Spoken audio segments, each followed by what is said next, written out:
Hello, everybody. Last speaker of the day. Isn't this fun? Don't fall asleep yet.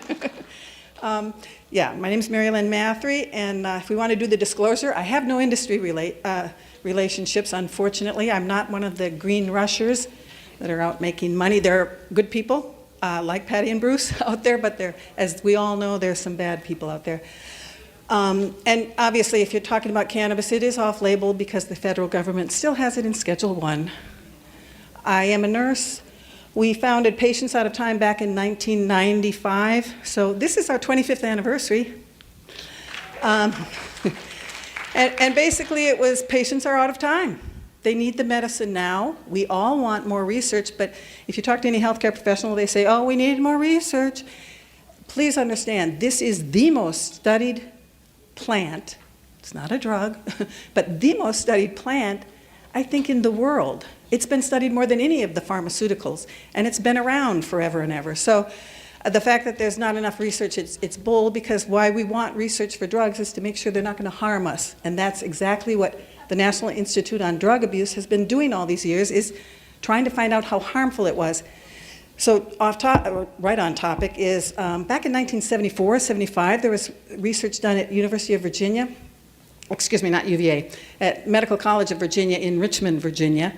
And he was looking at how carcinogenic cannabis was for lung cancer on mice, lung cancer, brain cancer, lung, breast, and leukemia.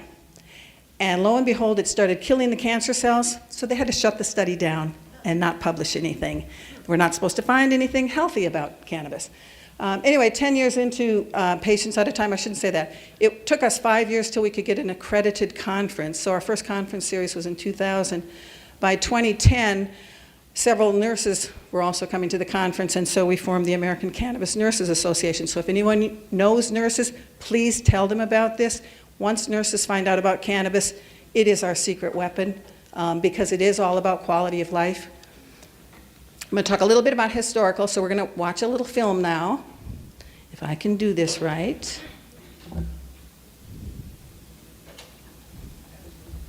Where's the sound, though? We had sound yesterday. Included cannabis, since it grew prolifically in Africa and Asia and was highly nourishing due to its protein and omega-3 content. Marijuana may well have been the first cultivated plant. There's speculation that Stone Age man may have used the wild herb to speed up his language skills. The use of new tools, new materials, cave art, and musical instruments. What created this sudden improvement? Some scientists propose that marijuana could have opened the door to greater consciousness in Mesolithic man. New research suggests that the early humans who regularly consumed cannabis may have enhanced their brain functions and might have possibly triggered a great leap forward. But that's all conjecture.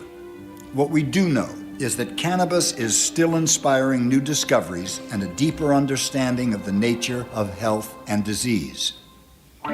This group of chemicals has significant anti-tumor properties. So cannabis kills cancer cells in many cases. They have anti-tumoral effects. There's nothing else that impacts on so many of our illnesses. We know that it kills cancer cells without hurting the non-transformed cells. In recent years, the hemp plant has been proven to be anti-inflammatory, antispasmodic, and antibacterial. It can treat depression, traumatic stress syndrome, chronic pain, glaucoma, migraines, multiple sclerosis, Tourette's, nausea, and a host of other ailments without the unwanted side effects of pharmaceutical drugs. Historical evidence shows that the holy anointing oil used by Old Testament Hebrews contained cannabis extract. The early Christians used cannabis as part of their baptismal process. In the 1800s, medical journals published more than 100 articles on the therapeutic use of the drug, then known as cannabis indica, or Indian hemp. Cannabis was often prescribed by doctors and was part of every medical bag right through the early part of the century. It was a popular treatment for labor pains, asthma, rheumatism, and nervous disorders. It was even given to cranky babies to get them to stop crying. Queen Victoria, who lent her name to the repressive Victorian era, was also a bit of a pothead. The Queen found that cannabis was the only remedy that helped her painful menstrual cramps. Britannia could rule the waves a lot easier when she was high. But then the dark days for pot began in the early part of the 20th century, with the advent of chemically created drugs and an emerging profit-driven assembly line medical system. The new order didn't want competition, and cannabis was still preferred by many patients and doctors to the new miracle drugs, which were composed mainly of unnatural toxic substances.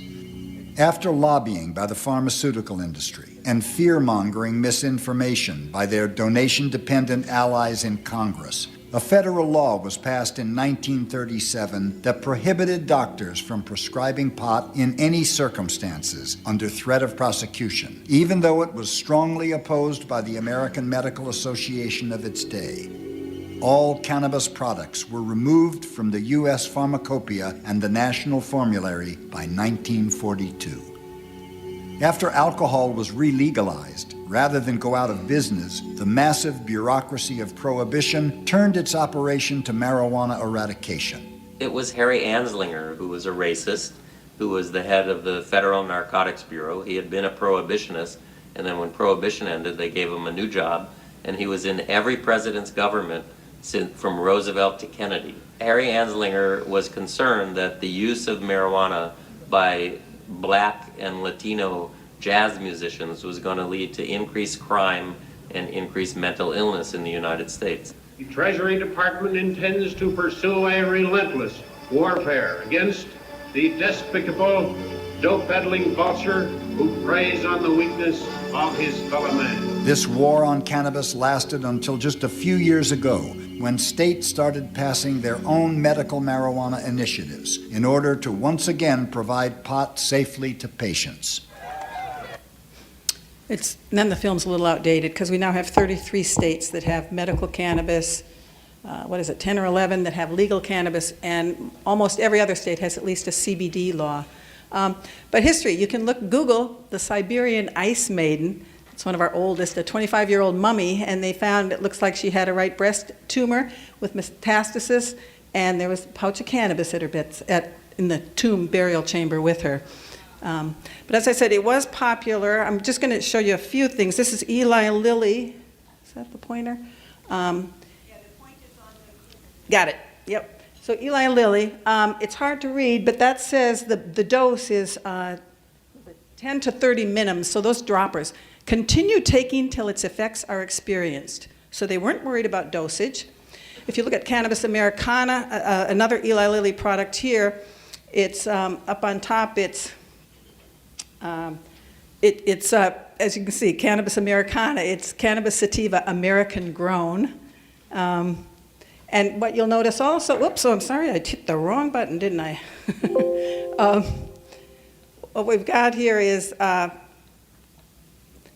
on the bottom, guaranteed by the Pure Food and Drug Act, June 30, 1906. So again, I mean, back then with snake oil, they were looking, and this was an accepted medicine. We had cannabis compounds. These are pills, dysmenine for dysmenorrhea, like Queen Victoria. A corn remedy had cannabis, the main thing. A perfection corn plaster. I just like the box here. But as you can see, they had branches in London, Hamburg, Germany, Sydney, Australia, Montreal, Canada. This was a very popular medicine worldwide. And they had Canadana, asthma cigarettes. With the chemist there was Fred Stone. They also had medications for horses, animals. The veterinarians used it for their animals too, and you'll find out why in a little bit. The film said, I'm going to go through some of the history fast because there is a lot to cover. I want to show you some more film clips that are specifically on cancer. But anyway, yeah, Anslinger was terrible. How many have seen Reefer Madness? If you haven't, I mean, my college days back in the 70s, it was, that was the thing everybody had to watch. If you watch it now, it's crazy to think they were serious when they made that film. so through the history, I think the key thing here is back when the Marijuana Tax Act was passed, Dr. Woodward was with the American Medical Association, and one of the things he said is very insightful. I mean, he didn't know it, prophetic, I guess you could say. The prevention of the use of the drug for medical purposes, medicinal purposes, can accomplish no good end whatsoever. How far it may serve to deprive the public of the benefits of a drug that on further research may prove to be of substantial value is impossible to foresee. He had no clue we would discover the endocannabinoid system. But anyway, so we're stuck with the controlled substances. All countries have this thing. Back in 1961, when the Single Convention Treaty was passed, all states were supposed to come in line and get this. So we've got 5 schedules. Other countries have different schedule systems. Marijuana in Schedule 1. Marinol or dronabinol started in Schedule 2. There was no diversion back in 1985 or so, so they lowered it. The only drug in these schedules that they've ever lowered to a less restrictive category. They lowered it to Schedule 3. And then now you can see Epidiolex. That's a CBD extract specifically for kids with seizure disorders made by GW Pharmaceuticals in England. They got an orphan drug thing to pass it, and it's in Schedule 5, which is nice, but not enough. That's just a little coloring to show you the states. The dark green are the legal for adult use. And then the mixed less green, you've got cannabis and then CBD. We're sitting with, it's really, actually that state is a little off. Idaho, we're still waiting on Idaho, South Dakota, got a few slow states. So I want to just let you know about the plant. We're not talking about a drug, and that is the difficulty with all the studies we have, because they're taking different varieties of cannabis that people are using, and then you're trying to say, oh, it causes depression or it causes anxiety. You know, and it's just a matter of you're mixing apples and oranges. If you have a cannabis plant high in THC, it very well